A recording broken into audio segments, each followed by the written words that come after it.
لما يجيلك عريس ما تستخبيش ورا المكياج، خليه يشوفك على حياتك ويتصدم. انت كده بطبيعتك من اجمل ما خلق. البسوا فستان واسع او عبايه مش بنطلون. البناطيل للشباب عشان ما فيهوش ريحه الانوثه، وبعدين ما ينفعش اصلا مع الحجاب. وبالمناسبه بلاش الكعب العالي قوي لحسن تتكعبلي وانت شايله صينيه العصير. بلاش تتصنعي الرقه في الكلام. ما تقوليش انت قررت تعمل ايه، اسمها قررت، ولا الاستقرار اسمه الاستقرار، عشان هيتصدم لما تتكلموا عن الواقع. قصدي الواقع. اتكلمي طبيعي، ما حدش بيجري وراكي، ما تخبيش سنانك وانت بتضحكي. انت جميله ولو مش عاجبه مع السلامه. حاولي تسمعي له واديله فرصه يقول كلمتين على بعض. بلاش تفتحي معاه قضايا فقهيه معقده بعد درسين فقه وتجويد، مش وقته. ما تعمليش مفتش كرومبو، هو مش جاي تحقيق. خلي الحوار بسيط، مش لازم تعرفي كل حاجه من اول مره. بابا موجود بيسال عنه. لو العريس ممتاز ما تفرحيش قوي، ما تبينيش انه عاجبك.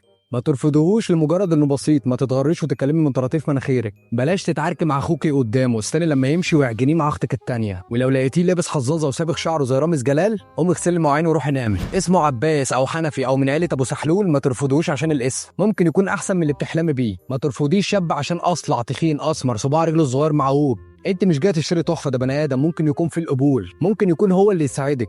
ما ترفضيش شاب محترم عشان ما عندوش شقه 5 اوض وصالتين وحمام دورين. مش لازم عربيه، ممكن يكون عنده عربيه وما عندوش اخلاق. تختاري ايه؟ مش لازم فندق 5 نجوم، الناس مش هتعجبها حاجه. هيقعدوا يعيبوا على فستانك في كل الحالات، وهيقولوا ماله الفرح على السطوح ده حتى طراوه. بالمناسبه مفيش حاجه اسمها فارس الاحلام، ما عندوش قصر، ما عندوش حصان ابيض، مش حافظ شعر، مش بيحارب في معارك.